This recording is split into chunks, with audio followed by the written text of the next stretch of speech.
Sebelumnya kami atas nama pengurus Promo Sejahtera Generasi Sayang mengucapkan terima kasih kepada Ibu Kapolsek beserta rombongan. Bagaimana kabarnya Ibu? Sehat ya, alhamdulillah.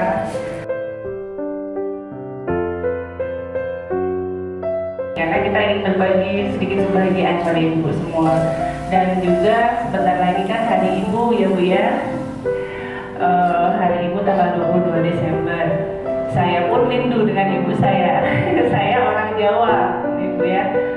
Ibu saya dari Jawa sana dan tapi kerinduan itu saya ingin menyalurkan kepada ibu-ibu semua. Saya menganggap ibu-ibu yang di hadapan saya ini adalah ibu-ibu saya.